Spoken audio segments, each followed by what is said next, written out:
16 that you just wrote. You guys gonna beatbox for me? Yeah. I said no. Are you rolling, Cam? All right, hold on. I have to cut this Look, part everybody out. has water, huh? Ready. Nobody's offered any refreshments, I see. No, that's not like that. It's not that kind of show. No craft service. What's up, guys? Welcome to C- Society. My name is Ches Reyes. It's my Dominican name. Is that your Dominican? Yeah. I thought Ches Reyes. You're not rolling your R's hard enough. Reyes. Somebody's going to There's not enough throat action on that R. Reyes. Somebody's going to can you file a complaint on YouTube? Is that a thing? Can they just be like, this video is offensive? Absolutely, it happens all the time, shit. and it's probably happening right now. It's already canceled. My wife is Mexican. Does that help? No, it doesn't help anymore. You're not black enough. I made a Mexican kid. I have a half Mexican child. So you get a pass. Right? Yeah, you get a pass for the rest of your By life. some people. Welcome to See My Society, you guys. I have my brethrens, who are brethrens, Zach and Oren Williams. Yeah, woo. We can insert the crowd, right, Cam? There you go. Insert fireworks. All right, for those who don't know, Zach and Oren are the creators of Millennials, the show that I write and produce on, and these are the brains behind it. Yeah. So thank y'all for walking in, man. We in the building, you know. I appreciate it, man. Yeah. So I'm talking a little bit about you guys' background a little bit because I know you guys hate when I talk about it. Yeah. But we're going to bring it up a little bit because right. it's more about the journey that you guys have taken from being. All right, so for those that don't know, Zach and Oren were child actors, forced upon they're pretty much slaves out the gate. The parents the parents got together, made them actors since birth. I think you guys have both been working since birth, right? Yeah. My first commercial I shot, I was 4 years old. My first modeling ad was at 9 months. Nice. That means my parents planned that. Absolutely. 18 months. So at the time of my conception, they were like, in 18 months, we're going to make money off of him. I think his agent was actually in the delivery room. My agent was in the delivery room. Nice. And he was like, birth of a star. A star is born. They lifted me up Lion King style. Hell in yeah. Cedar Sinai. For those who know, so Oren is in the white shirt. Zach is, I don't have the little things that come on the bottom. So Zach is in the red. I'm in the legendary. How we know you're shirt. not Zach and he's not Chad? Well, they know me. I'm Chaz. They know me. These somebody knows me. They think they know These you. people know me. There's all 4 people watching. Your know shirt me, is guys. dope, by the way. I appreciate I it. think man. mine's doper, though. It's not, though. But This is the first show my parents let me watch that had cussing in it. Boondocks? Yeah. Yeah? I had to sneak it first, but then once they saw it, how hilarious it was, Oh, they yeah, were you like, can't get mad at it. Yeah. I think I was watching South Park for sure. Well, the characters are lightweight inspired by us. We no one's almost gonna played admit a live that, action version of this. You guys could do that right now. The grown up Huey and Riley right now. I mean, YouTube at the age we hilarious. definitely had both braids and an afro, but I mean, who's counting We copyrights? both auditioned for it, and we were in the waiting room, and then Regina King walked in, and we knew it was over after that. So you guys were gonna audition do the voices. Yeah, we did audition Oh, for for real? voices. Yeah. Let me hear who was your Huey? What was the voice? Or is it just your regular voice? I think we played him as a hood nigga. Well, he was. Yeah, I know, but like Regina did it so perfect that Yeah. And she was actually an adult, Yeah. and we were like, 10. So it was probably in better taste that an adult would do that role. I mean, they say some wild shit. yeah. Yeah. So Oren, for those that don't know, was Lance in Players Club. Huh? Bye, Lance. Yeah. That's what I'm That's talking my about. catchphrase. I had a catchphrase at 5. Bye, Lance. And then he was also in Rebound. I don't know, your character's name was Keith? Kevin? Yeah, Keith. He was the kid in Rebound with Martin.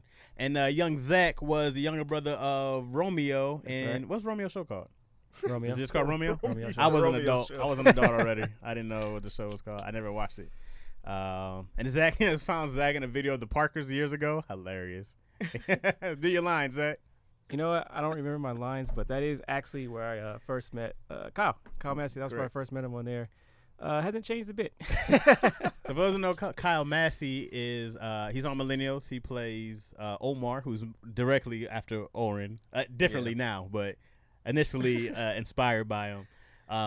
He's the little brother Corey, and That's a Raven. Is Kyle Massey as a star? Corey in the house. Corey in the house. Shout out Kyle Massey. Shout out Kyle. Yeah. So I was thinking, Kyle is. Why is he so loud? He's always been like that, man. He's always been loud, kid. Gotta make a grand entrance. Gotta get the attention, man. Yeah. So I was just thinking.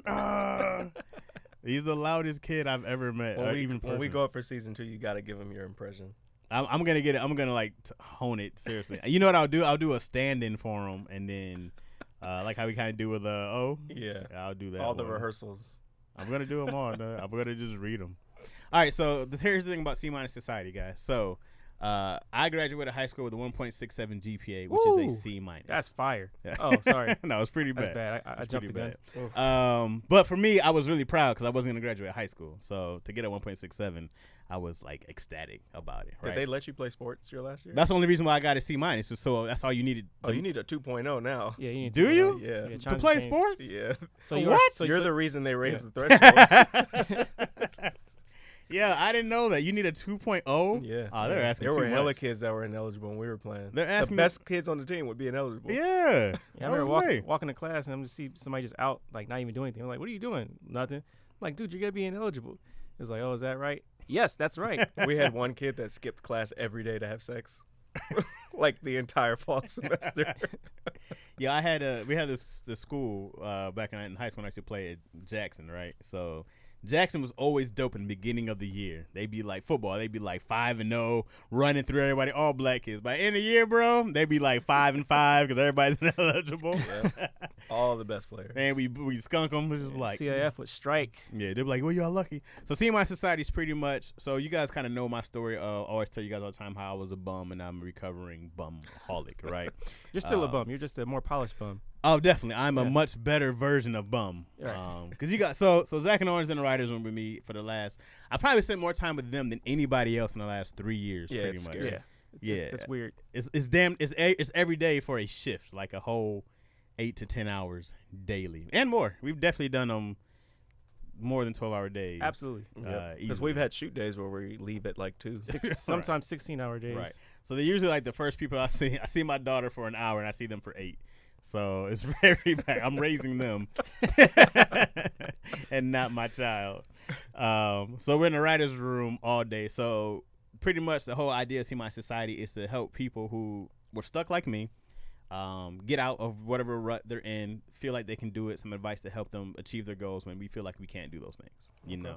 And pretty much it's, like I said, more of a mindset thing, and but people can kind of see it in real time, you know what I mean? So, you know, because you always see where somebody is at their level of success. Absolutely. You know, and then I think, so me and Cam started doing this last year, pandemic happened, and I think we might have done, I think less than 20 episodes, and I think we had just started doing maybe, I don't know, I had a few shows under the belt. Wasn't producing Yeah, yet. I've seen a few of them. They were dope.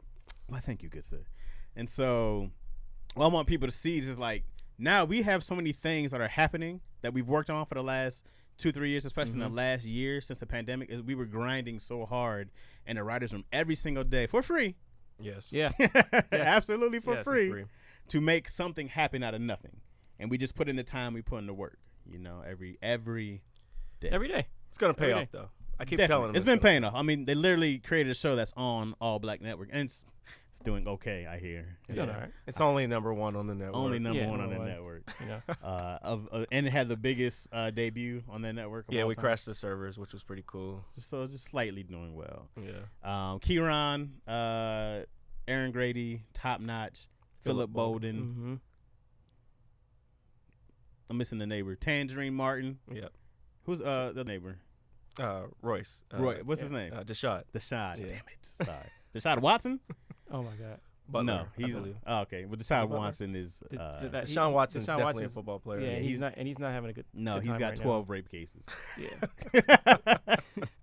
He's got He's not on the show. 38 touchdowns, 4 interceptions, and 12 rape 38 cases. touchdowns and Yeah. 40 touches. He was throwing around a little more than the pigskin. Yeah, he was. He was throwing his foreskin around way too much. Out there looking for some tight ends. Anywho, has nothing to do with what we're talking about. So, all right, give you guys a little background about you guys. Starting from kid actors. So then you guys started from kid actors to now running and producing, show running, creating your own show. So what was the jump that said, hey, guys, I don't want to do the acting anymore? What was the shift from going from acting to being in front of the camera to behind the camera? So for me, it was just trying to diversify.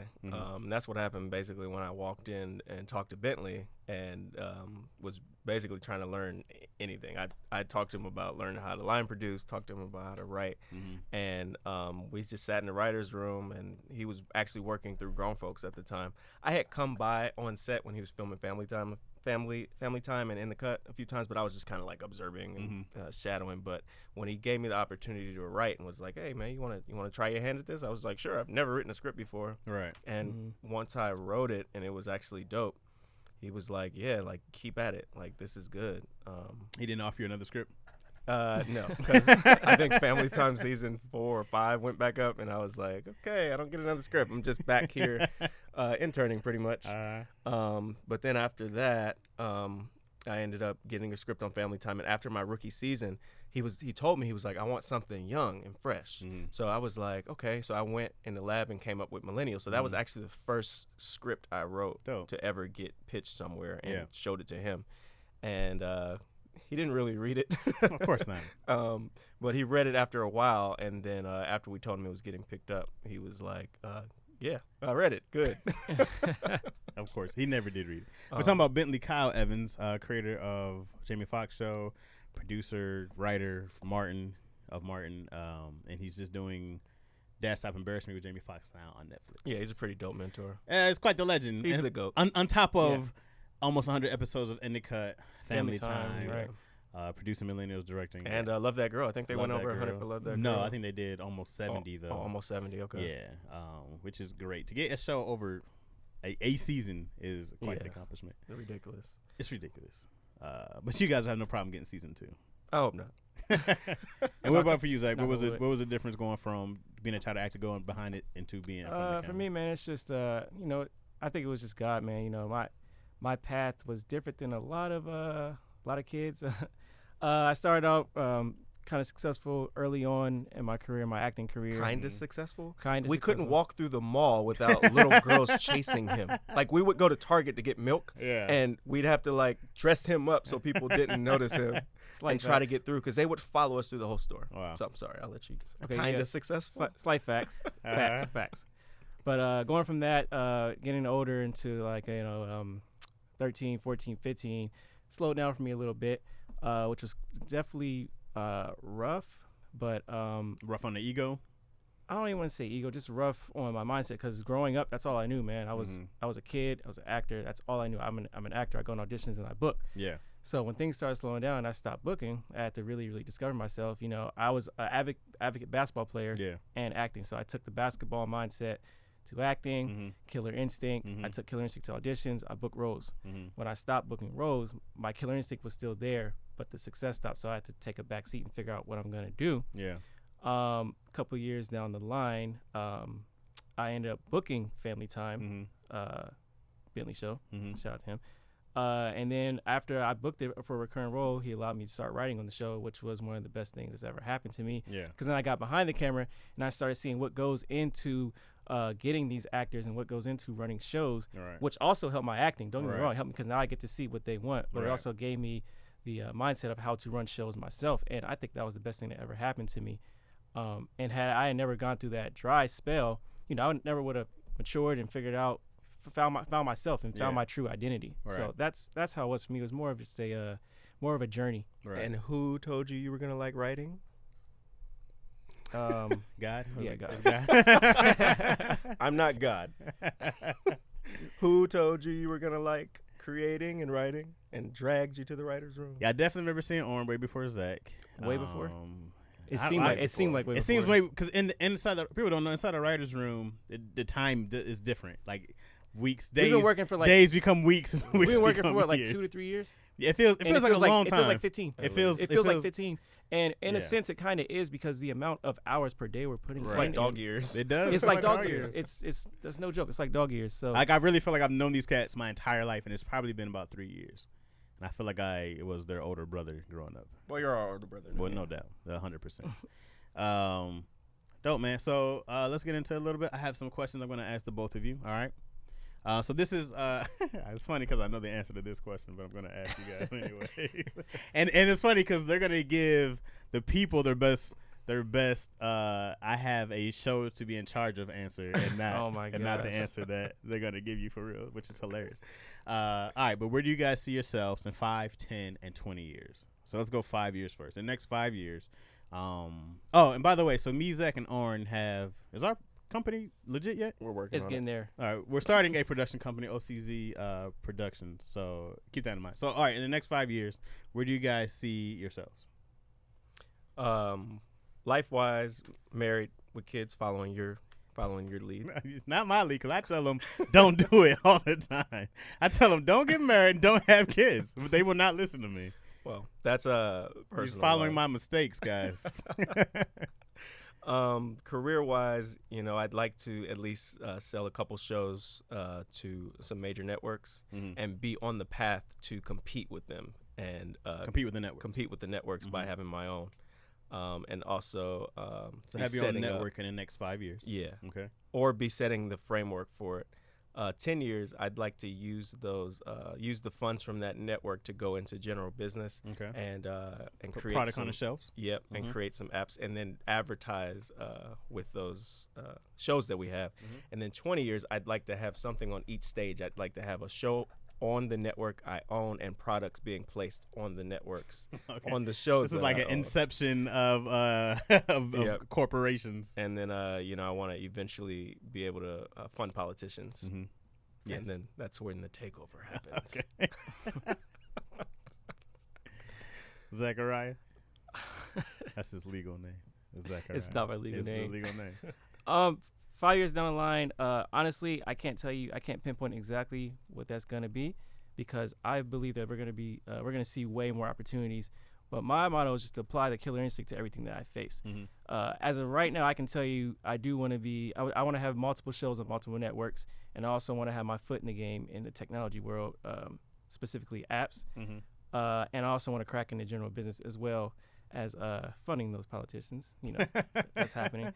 But that's what I can think of off the top of my head. But whatever I'm faced with during those 5 years, I may venture into those as well. So I can't just say I'm only going to be in these things. But those 4 to 5 things is something I definitely want to be in. For sure. But I mean, like I said, more. it's just this is what I see when I close my eyes. I go, cool. By the time, you cats are mad young, so you won't even be 30 in 5 years, will you? Yes, I will be 30. I know you will be. How old am I this year? I don't know. I'm 26 right now.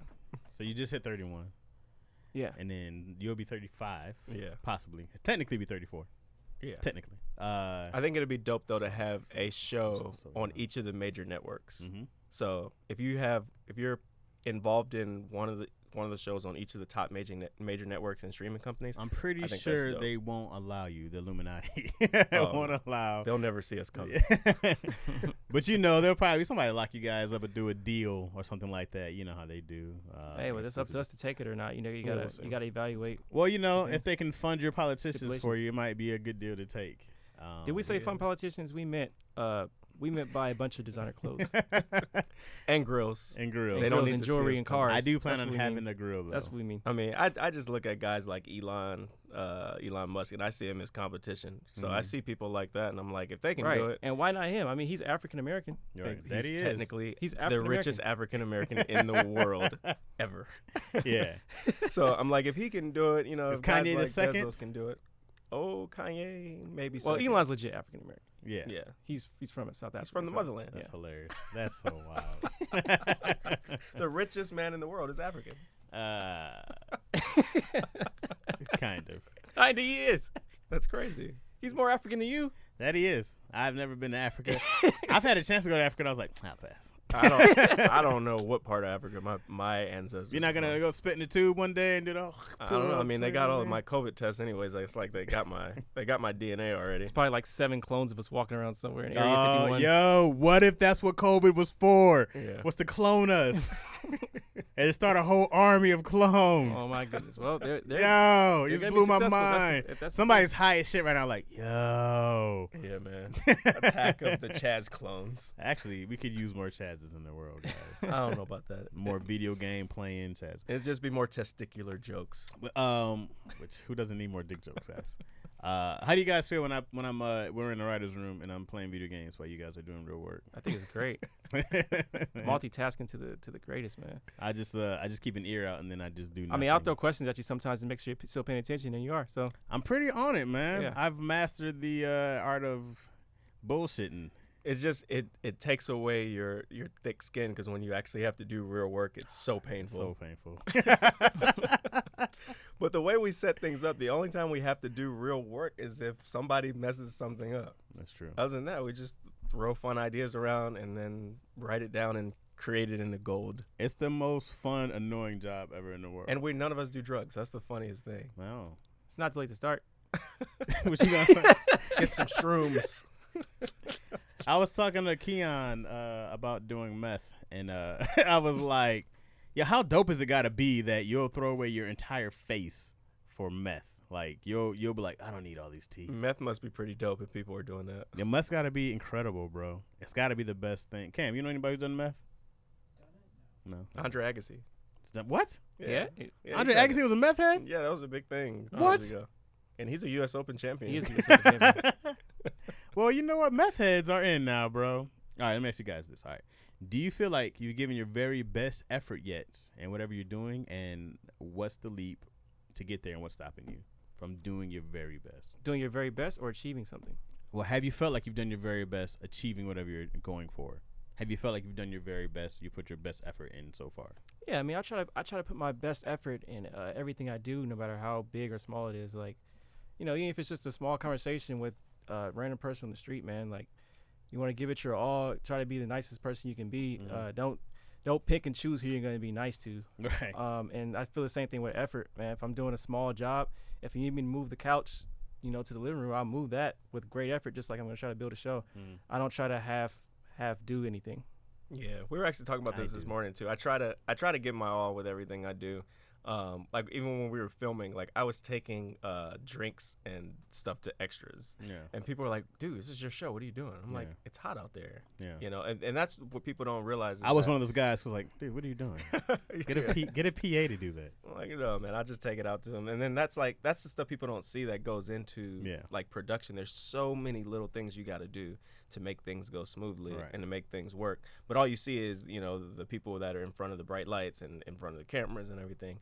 But, you know, every time you do something, I try to do it with excellence pretty much. I just try to do enough.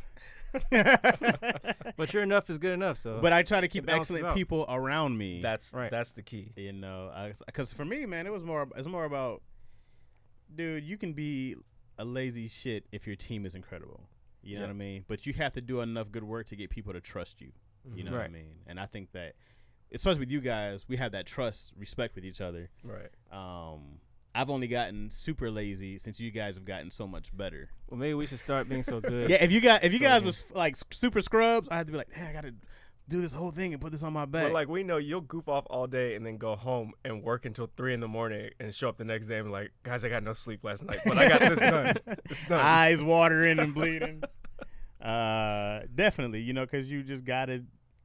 I don't think people understand. So what's one of the things about this that I don't think people understand how much work it takes to do anything at a certain level. Because, you know, whether there's somebody out there who wants to start a business, whether there's somebody out there who wants to go back to school, there's always, and like I said, I'm from the Midwest. You guys were kind of born into this business. Your parents are from D.C. Your parents grew up in a blue-collar city, right? So, and, you know, you guys are very down-to-earth and humble cats, which is great, but it's also because your parents are amazing people, right? And we got spanked a lot. Well, you guys probably deserved it. Oh, see, I don't even talk about the terror. Yo, first off, Zach and Oren are terrorists. They're full-on terrorists. Terrorist is a very strong I feel word. like, wasn't the FBI following you, Zach?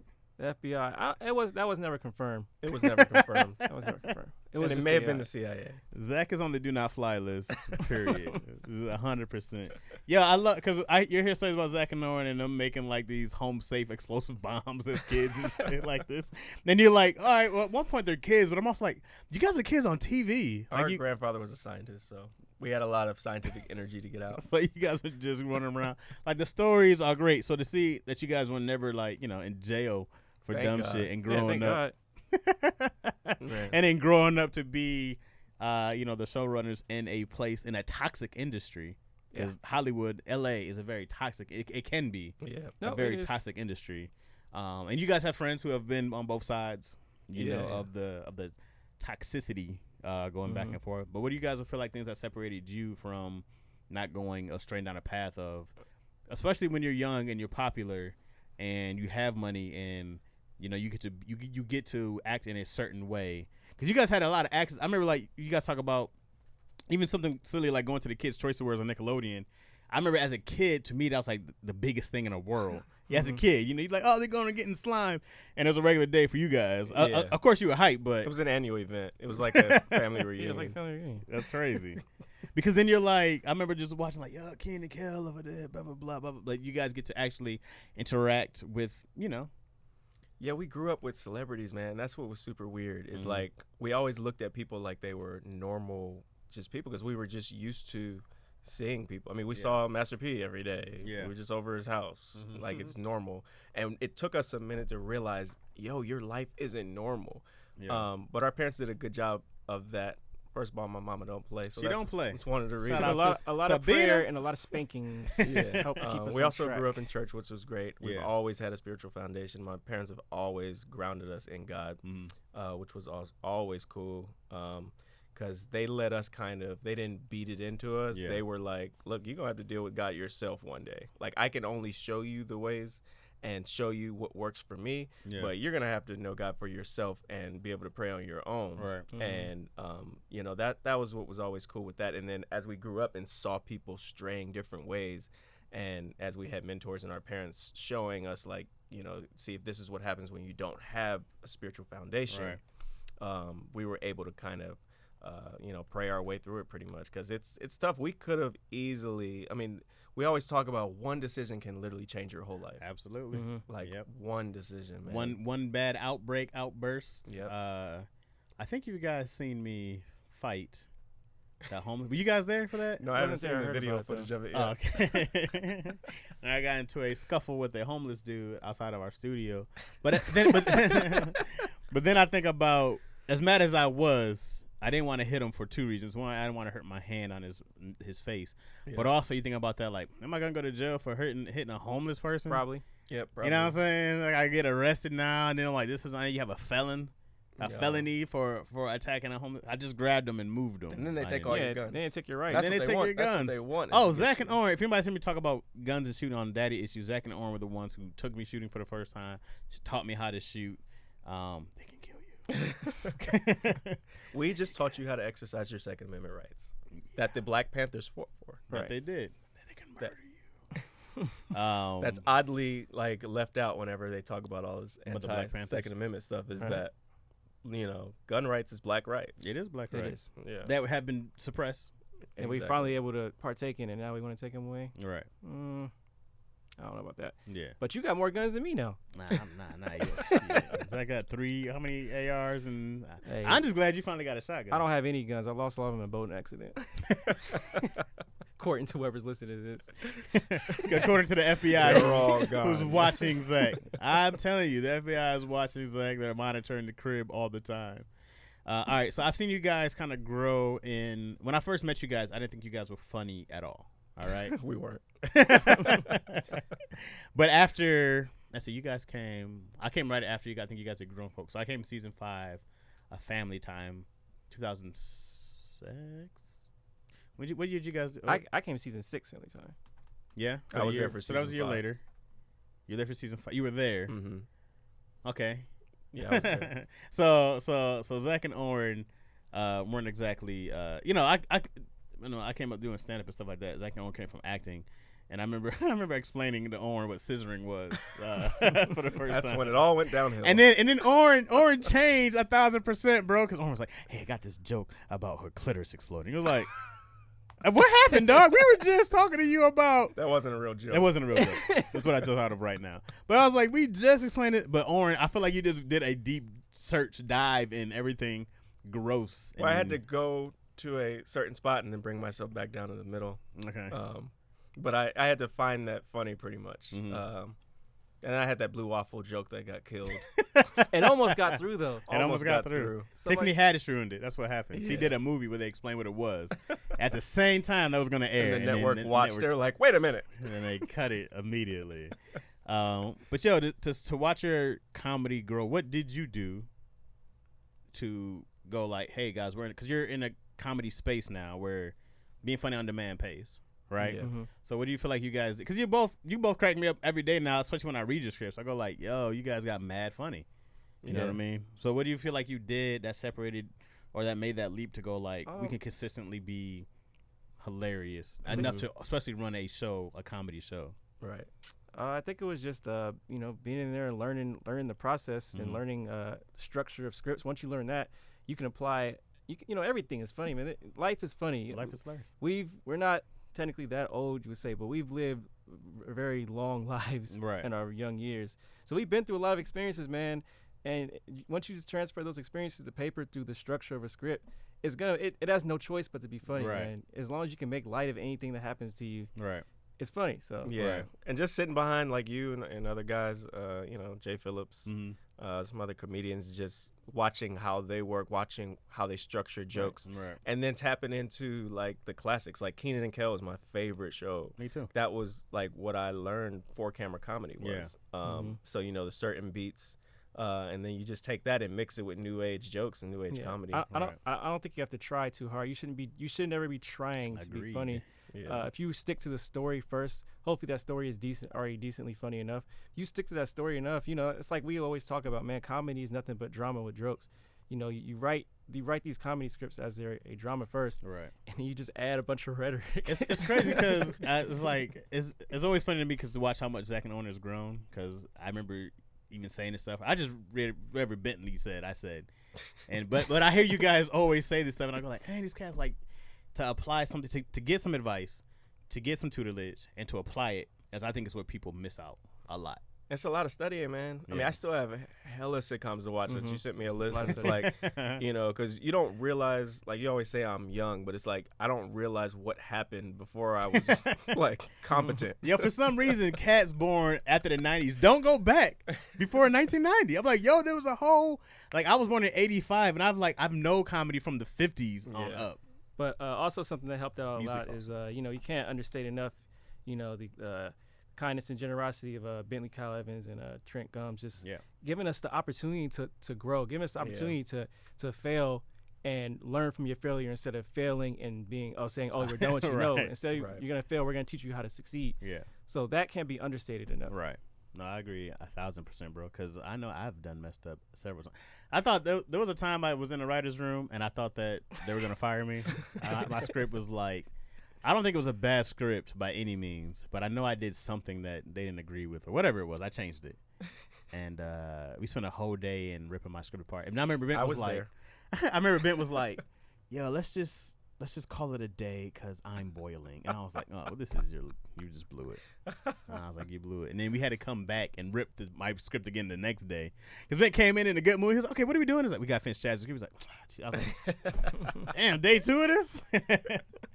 But yeah, luckily he kept me along. But to have that, man, just to see the potential in people is that's very rare in Hollywood, man. That's very rare. I've never seen that's it. Rare anywhere. But I think he saw your persistence, and I think that's what you talk about mindset. Like if you mess up, like you have to keep going. Yeah. Well, I just remember I went so hard that year on the floor. Mm-hmm. I was like, it's doing punch-ups. Mm-hmm. I've retired from punch-ups since then, guys. But once when I was doing punch-ups on the floor, I was like, yeah, I'm about to punch up I'm 3 jokes every page. Mm-hmm. I was like, I'm about to kill the whole game. And then I just remember going so hard. Bent was like, I remember after the rap party, Bent was like, yo, you go hard. He was like, we'll always work together. Dope. Like, redemption. Because I was like, I cannot get fired from my one opportunity, bro. I was like, no, finally the door opens and you got to mess it up. So I feel like that if you ever mess up, you got to come back. You have to, man. Yeah. Because I mean, if you never come back, that's the people that it really takes longer. Once you leave, it takes so much longer to get back because there's always somebody behind you waiting for you to slip up to be like, ooh, let him slip up. I'm taking his spot and more. Right. And I know because I've done it. That's the competitive Were nature. You ever trying to take my spot? Not your spot. Did you ever go like, I'm taking Chaz down? No, I couldn't do that because you had a different niche than me. Mm-hmm.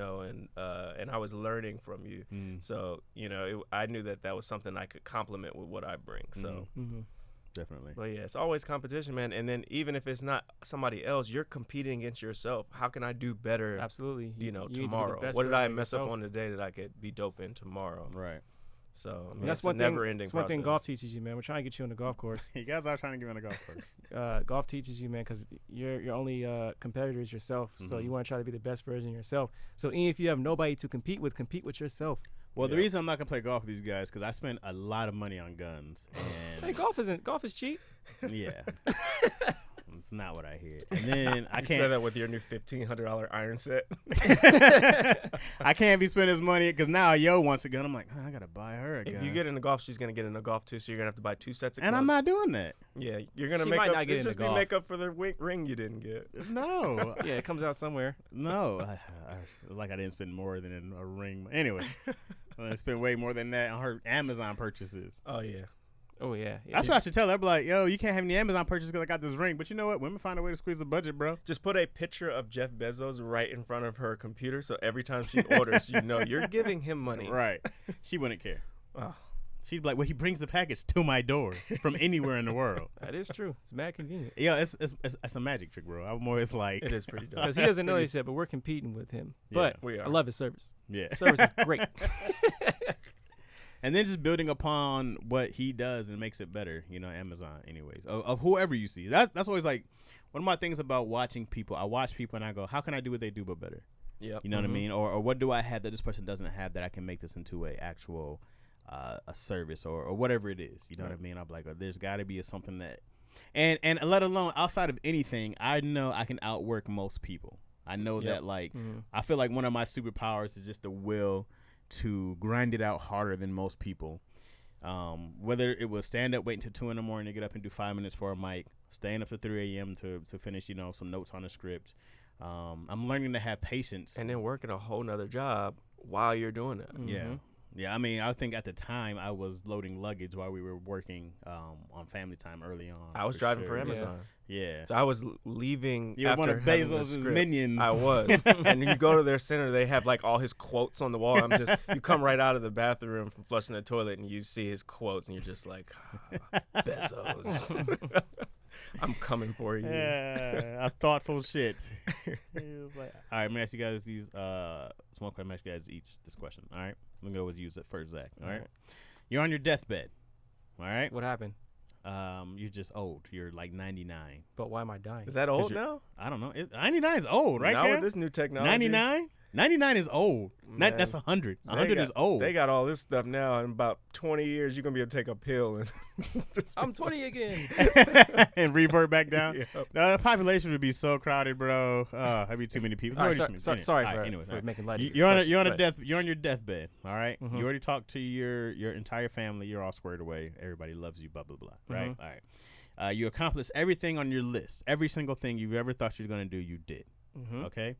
What are your 3 pieces of advice you tell people? There's a reporter. He's like, Zach, before you die, please give me 3 pieces of advice. 3 pieces? 3 separate pieces? 3 separate pieces of advice. What if it's just one piece that covers all 3? It's not. Okay. Give me 3. Okay, well, I got to think of the other 2. But the first one is do whatever you put your heart to. Do whatever you put your mind to. No one can stop you from achieving your goals except yourself. If you can believe that you can get there, you can. We're all created equal. I mean, seriously, people got to get that through their mind. They're limited through their mindset based on who they grow up with or who they're around. But if you can just break out of that, and if you want to achieve something, just go right ahead and do it. And if you don't have the education, hop on Google before they start charging, because they're going to start charging for that Google, eventually. Google universities are going to be a real thing. It is. It's got to be. But yeah, let's see. Okay, and let me tell you something. When Zach says he believes everybody is created equal, Zach punched Will Smith's son. That was before I knew he was Will Smith's son. It didn't matter, because if Zach knew that was Will Smith's son, he still would have punched him. I just want to. Well, he didn't care after he told him. Yeah, because he said, "You know what my dad is." He said, "I don't care." He said, "Fuck your daddy and his show." I'm sure he's a fine person now. He's a fine person now, because Zach punched him. I can't wait for you to see him again and tell him this story. I can't wait till you see him again. You punch him in the stomach again. Okay, that's one piece. I thought of another piece. Another piece is with your money, man. Say not Jaden, by the way. Nah, not Jaden. with your money, go The talentless save, one. save your money, but also live, man, because life is so short. None of us ever know when our life is going to be taken from us. You know, everybody has their own set time. So, yeah, save your money, but be smart with your money. If you want to spend your money, go ahead and spend it, but just be smart, you know. If you want to get that new car that you always wanted, if you can get it and you're still good with your finances, go ahead and get it. So make a plan for your money. Make a plan for your money, but don't hold on to it because, you know, I mean, obviously you want to leave wealth for your kids and the next generation. That's fine. If they're set and you can do that, don't be stingy to yourself with your money. Yep. Good advice. And the third one, why is that was three three. separate pieces? That was Definitely definitely two. That was two. That was Oh, definitely that was two. three. No, it was one, and then he kind of went on a tangent. Okay. That's one. This one with the two with the money. What do you mean? Why's it gotta be three? You want Oren to go hop into one? Okay, and I come got back? one. All right, go. Give it I to got me. one. Don't ever let anyone tell you who you are. People are gonna say whatever, but words are, you can't even see words. They're not tangible items. So if you are a firm believer in who you are, then nothing anybody tells you can throw you off that path. And I guess that ties back into the first thing I said. If you know what you want to do, go ahead and do it. Because and it also ties into the second thing I said. Do it. Because life is too short. Oh, you're just so you want to rating this whole achieve. thing. You want to achieve what you set your mind to. So at least try. So if you die, at least you die trying. Ain't that what 50 Cent said? That Get is rich what or die 50 trying? Cent Something like that. You know? That was a great Get rich French or die braid trying. of advice with a 50 Cent beret Right. on the end of it. Yeah, that was my three pieces. That's great. Oh, My first one would be to tell people that they have a purpose and to live with that purpose, and that there's a mission for your life and that you should live for that. okay. Because a lot of people, you know, they don't realize that they have that because they grow up. A lot of people don't even know that you have a purpose. Right. You know, you're here for a reason. Right. And if you live each day to live out that reason, you'll see more things, more doors start opening for you. Second thing would be to don't procrastinate. Like, don't wait. If you want to do something now, you know, just do it. I think that's dope. You're doing this, you know, podcast. 'Cause Right. It's like, you know, It's great. don't wait, man. Yeah. If What are you waiting if you for? have the means and you can figure out how to do it, go do it, man. Right. And if you keep doing that and stay persistent at that, you know, it's gonna pop off and you're gonna see results where you want to see them. Right. Third thing, probably, I think it would be just to never stop. Like, don't let your failures discourage you.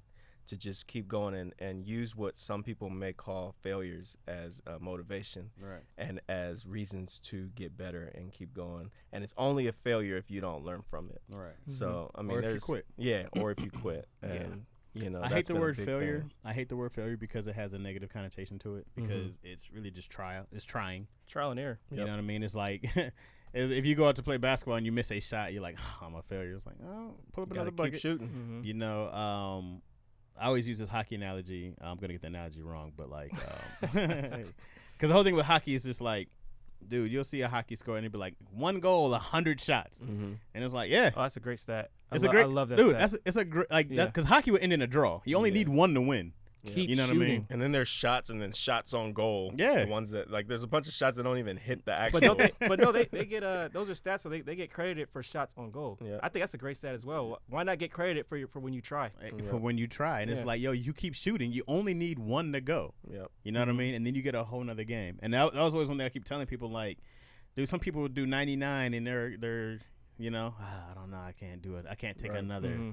You can't take another. I can take rejection for days. Yeah, that's one thing growing up as actors. Like, you learn to deal with rejection because any audition you don't book, they're basically saying we don't want you. Right. I mean, you know now from being, you know, the other side of the production, half the time when stuff goes up, they already know who they want anyways before you even audition. Let's flip that analogy though. Like, what happens? How do you think the goalie feels? He saved 99 and won. Well, half the time the goalie is just like, oh snap. Most people don't even hit the goalie. You know what I mean? He's got it, but yeah, when it's a 2-on-1, he's like, oh shit. The goalie goes home. 1-0, we lost.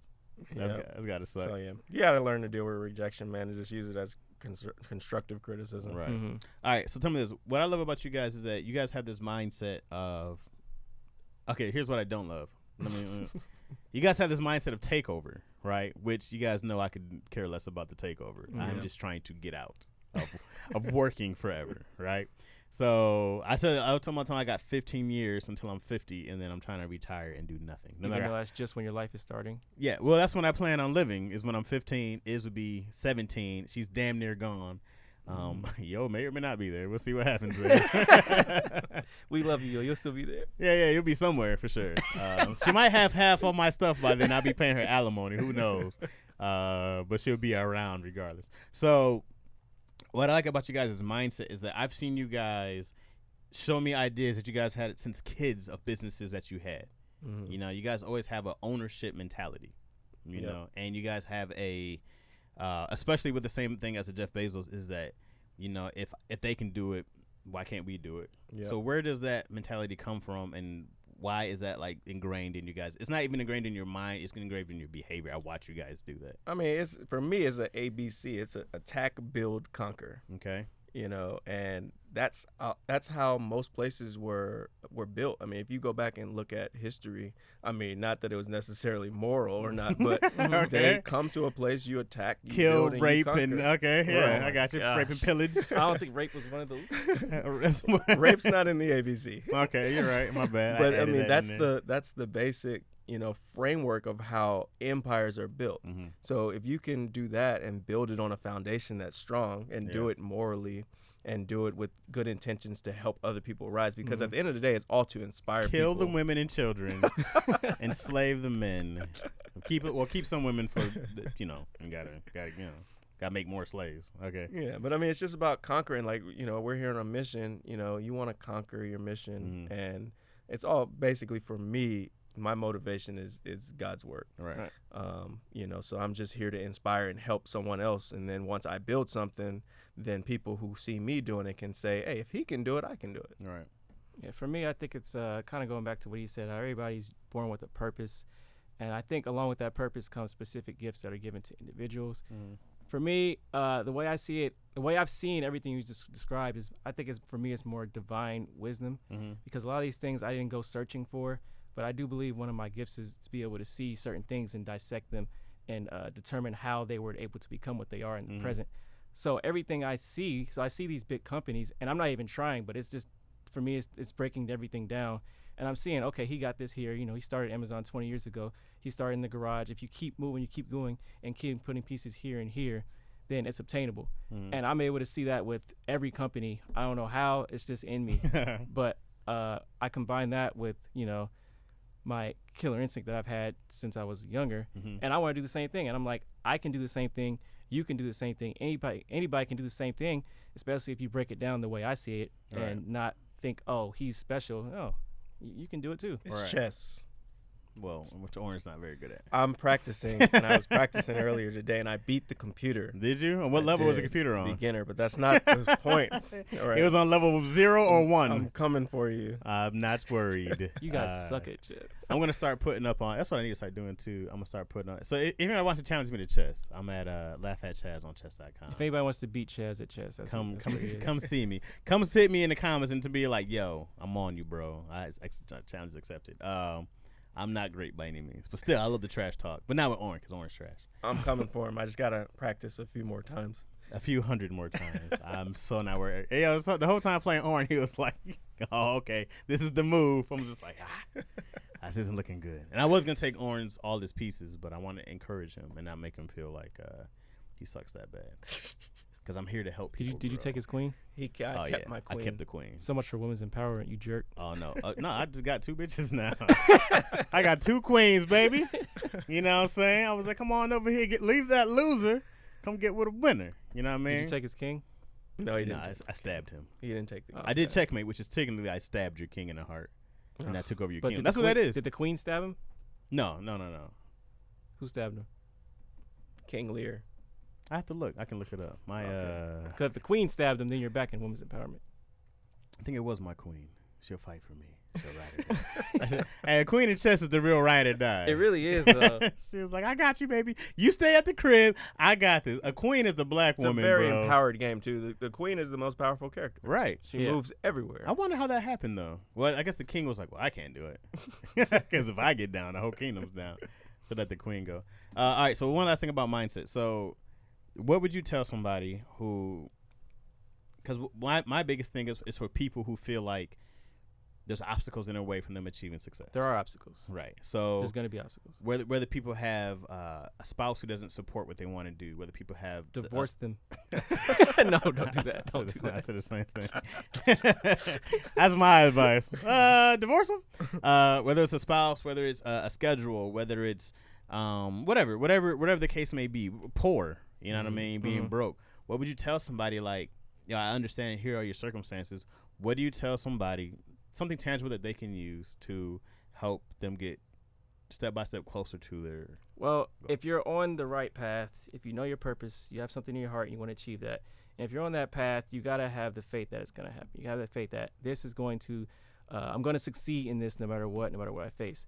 Then at that point, you kind of get a little bit crazy because you can take the mindset where it's like, oh, good, an obstacle. I'm happy there's an obstacle in the way because that means I'm on the right path. And then once you start defeating these obstacles, then you start kind of getting happy. It's like, yeah, where's the next obstacle? Kind of crazy.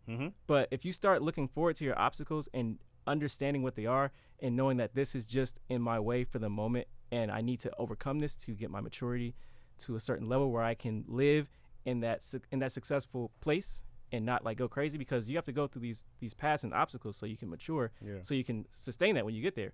So if you look at it that way, each different obstacle is more of like a different checkpoint, like you're playing a video game.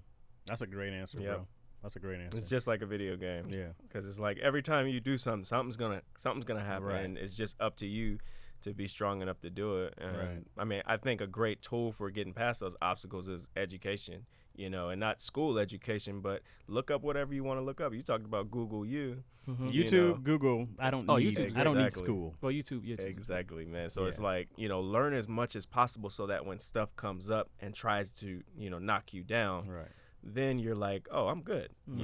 I've already foreseen this, and I can move past this with ease because I already know what's coming. Yeah, it's just like strengthening your mental muscles, man. Like if you go work out, you don't stop at the third set because it starts hurting. You keep pushing through. Right. You're going to be sore at the end of the day, Well, but then once you you know recover, it's working. you're going to be strong. It's the same thing with mental strength. When these obstacles come, embrace them and push past it. And once you get past it, man, you can like be happy that you got over it. Yep.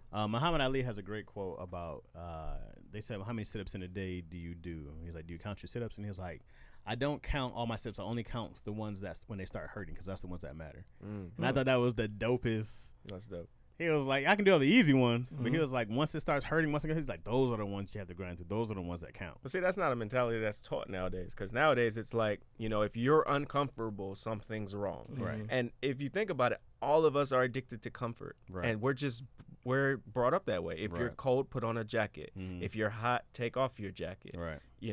And even when we get in the car, first thing you do in the hot, turn that AC Right. on. It's like we're all addicted to comfort, and Right. the real character comes from when you're not comfortable. Right. So, I mean, if we can learn to embrace that discomfort and still move past it and get what we got to get done, then, you're going to be relentless, and there's nothing that's going to be able to And we're not stop you. saying it's easy, man. Like these are, sometimes you might find yourself alone just thinking about this stuff. But the whole point is when you come out of that, however much time you need to deal with the obstacle, it doesn't matter how much time. It can take years. Right. But if you can get through it, that's the success right there. Right. No matter how long it takes, no matter how hard you have to dig deep, no matter no matter how far down you go, as long as you can find a way to come back up, at some point you're successful. I don't care how long it takes. Has there been a time you felt like a failure? Absolutely. Yeah. When was a time you felt like a failure? Absolutely. I mean, like he was talking about earlier, you're just used to booking jobs. So, you get to a point where you're not booking anymore, and it's like, all right, well, I got to do something else. Because then you become whatever happened to this kid. Right. Right. Right. And that's the hardest thing. But it wasn't easy. You're driving for Uber and hoping nobody recognizes you. And I did all of them. I did Uber, Lyft, Postmates. Man, I was, but that drive is what got me out, because it was like, all right, you're either going to sit here and gripe about all the jobs you're not booking and not pay your bills and your stuff you got to do, or you're going to get out there, you're going to suck it up and make some money, and then figure out a plan. Right. And that's where I got my, a lot of grit from, was that, those nights where it's like, man, I'm out at 2 a.m. and I got an audition tomorrow. Like, what am I doing? And I think it's what pushes you through is your identity, because it's like, what is your identity? What was my identity when I wasn't booking roles? Was my identity an actor? Because my identity was an actor for hire, then I'm a failure. Mm-hmm. But that wasn't my identity. My identity was a child of God who's destined for greatness. Mm-hmm. So if that's my identity, I'm not booking. I am, of course, upset that I'm not booking, but I'm just praying and thinking, God, what's next for me? Right. Because I know that that's not my identity. My identity is a child of God who's destined for greatness. Mm-hmm. So where's the greatness? Right. Yep.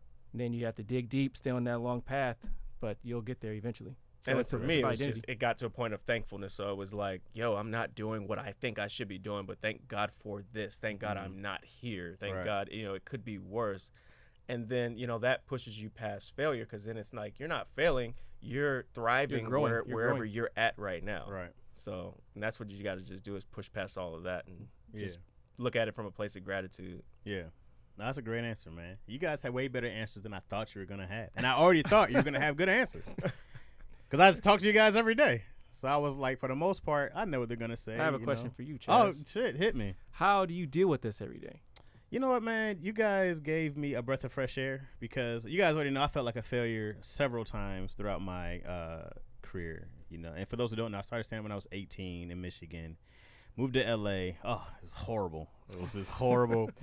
Horrible everything. And then I spent 3 days in jail. And then it was the best thing that ever happened to me, because in those 3 days in jail, I was like, yo, it was the first time. It was the three, because, otherwise I was working 2 jobs. I was doing stand-up. I was doing an internship, and I was just busy and broke, right? Even with the 2 jobs. That's the worst. When you busy and broke, it's like, I haven't gone 18 hours. I was like, busy. How am I busy? This broke and this poor. But also, it was like, I was doing a job at UPS. I was coaching these kids, and I was doing this internship. So I was just going around. I was gaining mad weight. This was 2008 when I just started. I was so in shape and started gaining mad weight. Everything was down. You know what I mean? Everything was on a downturn. And then I was in jail in 2012. And they gave me 3 days to just sit there and do nothing. And it was the best thing, because then I was like, yo, you're here because of you. And I was like, this is all your fault, because if you would have done this. And the way I went to jail, bro, I went to jail because I had I got out of the car to go into a store, and that was a parking meter, right? And I was like, I'm not paying these niggas a fucking quarter. I'm just gonna walk right in the store and come back out, and there was a ticket on my car. I was in there for 2 minutes, but I was like, whatever, I'll be rich in a year. I'm not paying this ticket. So 7 years later, all right, this thing became a $40,000 warrant, because I missed a bench warrant, a gang of shit, couldn't afford shit, and I was just like, well, I'll do the jail time, because I ain't got $40,000 to get out, right? So in my 3 days of jail, I was like, yo, this is your fault, but yet you can fix it. I was like, if it's your fault you're here, you can fix it. And then I was like, all right. So then my goal became, what excuse? My biggest excuse was I didn't have any money. So I put stand-up down. I put improv down. I put everything down and just started making money. And I was like, I'm just going to work 24/7. I worked another 2 jobs and just stack bread. And then I started taking writing class. I'll tell you guys, I took the UCLA, course. And I taking improv classes and all this other stuff. And I was just like, in the meantime of me working, let me go be incredibly dope. You know what I mean? So it's just reading scripts while I'm loading luggage, right? All this other stuff. I was like, I'm just going to go be a beast, because that's the least I can, the minimum thing I can still do was write. Right. You know what I mean? And so, by the time I think I met you guys, I was like 27. So I met you guys when I was 30. And I think I was just beaten. I was henpecked, and then I was like, but I was inspired when I got to the studio to create. And then when we were all in the room, I just remember feeling like, yo, man, these guys make me feel hungry again. Because you guys were so hungry to learn. You guys were so hungry to learn and so excited to be there. It made me excited. You know what I mean? And I was just like, yo, this is dope, because I haven't been around young cats who are, because you guys weren't new to entertainment, but you guys were new to the writing side. Yes. And I've been doing that for the longest, right? And then even I forgot even the version we know of the Izzy show and all stuff like that. You know what I mean? Yep. So for me, I was like, yo, this is dope, because I didn't have my same crew of stand-up comedians were all still doing stand-up, and I wasn't. And I was like, hey, man, I think you lost. I felt lost. I really feel like I lost my way. Bent Studio was a shining light. Like, oh, right? So I was like just like a moth to it. And then, but it's still, I was pretty much there by myself for a long time. Then I had Clayton and Charles and these cats who argued, you know what I mean? And love them to death, but it was like not the healthiest thing, you know what I mean? All the time to be in it. Even when we were just trying to get through. And, and even with Jamie in there, it was always this kind of up and down feeling. But you guys had this level of consistent positivity. You know what I mean? And it was a level of consistent positivity that I've never had working with anybody on a day-to-day basis, which is why I mess with you guys heavily. Right. You know what I mean? Because I was like, oh, no matter what, we're gonna go have fun. I'm the most negative person. I love that. You know what I mean? You should be the most negative person in your life. You know what I mean? Like in my own life, no one else should be negative but me. Right. I only want to be surrounded by the most positive people. You know? Because I always say, I'm like, hey man, even if it all looks terrible, I'm like, hey, God's gonna work it out anyways. Absolutely. I always say that. Absolutely. You know? I mean, and it's true. And I fully believe that you'll get everything you work for. You know, I don't think that your hard work goes undone. And it's just the more you work and you feel like you're not getting rewarded. I feel like I always call this the luck bucket. You know, I was like, you're just putting more money into the luck bucket until it starts overflowing. You know what I mean? Which it will. And then it's unstoppable to overflow. So I was like, great, you just got to keep going. We've had some luck, you know, and it's like we just keep putting the same amount of work in all the time. So dealing with you guys have been way more of a blessing than a curse. Of course, you guys get on my nerves when you're like, oh, man, we got this new project we did yesterday. I'm like, another one? Oh, yeah, I got to show you this new one. I don't want to. I'm not looking at it. And we do this every day. When Zach and Oren has a new project that they force me to look. And Zach's pitch deck is done, too, for that other show. Yeah, that's coming. Yeah. And this is the entire day, good people, is that we sit there, we throw around ideas, but we strategize, and more so than anything, I just want people to understand. Like for me, when I got out of jail, my idea was to make a plan. I had to make a plan. You know, I had zero plan, and I realized I was just doing stuff, being busy with no plan. Yep. And so finally, when I made a plan, I was like, go get the bread. Once you get the bread, I quit one job. Then I was like, great, I have money enough for a year rent, right? So then I was like, let me just go, and that's why I tell people like, yo, you gotta go be uncomfortable. Yep. Get comfortable being uncomfortable, because that means nothing to me. I lived in a van. You know what I mean? Yep. I ate fruit off of trees. You know what I'm saying? So when people be like, oh, this, I'm like, this is bad. Right. But that's what you know, that's your path you went through. So right. I hate it though, because I wish I'd have done things differently. No one likes going through the the ringer, but it's necessary. Right. Because now when you're facing other things, it's no problem. Right. But now you go like, oh, this is all we got to deal with. Yeah. Or this asshole is the best we got to deal with. Yep. You know what I mean? And then I just love to talk shit with you guys, because you guys don't ever talk shit. And I get to sit there rant and rave, and you guys just laugh at it. And I go like, this is great. This is a great balance that we have, you know? I get to be the raging angeraholic, and you guys just laugh, and I go like, oh, this is fun. Because otherwise people go like, oh, my God. But you guys be like, oh, it's hilarious. So and we're all the shortest in the room. And the most powerful. I think we're all the same height about, you know? No, we're called 5'7" Industries. 5'7s, baby. And you know, it's funny though, you know, I think somebody else asked me about you two before. Because I know Ben always liked Oren's brain, and then Zach took a while for him to grow on, but then he was like, yeah, I really fuck with Zach. Zach is smart. Zach is sharp. Zach means what he says. I'm like, oh, Zach is probably the most dangerous person I've ever met. Outside of the weaponry and knowing how to shoot, I'm like, Zach's mind is, if I got to slit your throat to get there, I remember one time we were, I had done something to him when we were little, and then I went to the bathroom and came out, and he had the bathroom rigged with all these rubber bands. I was like, hey, man, let me out. I finally got out, and then something like on a spring like hit me in the face.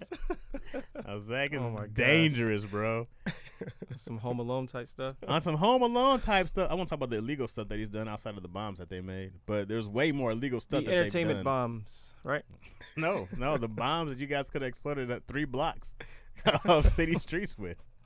Those bombs. We're retired. Huh? We're retired from that. Oh, from terrorism? No one got hurt. That was healthy brain development. Come on. There's this video they showed me of them making this bomb inside the house. And when I say bomb, I don't mean like an explosive device. Just really loud exploding bottle. Yeah. Yeah. I know. More of a flash.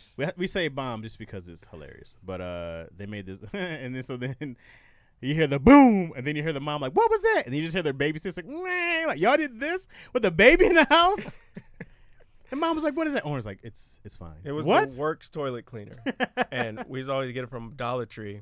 And you mixed Works with the Don't tell the people how to make an explosive device. What are you doing? That's illegal. They don't sell the Works anymore. No, come on, Wonder man. why. All right, we got to get out of here now, guys. Now the block is hot. The cops are pulling up right now. Yeah, we pulled up to Dollar Tree one day. We're like, where's the toilet cleaner? It's like, are you guys a terrorist? Like, we have a new formula. The active ingredient's not in the formula.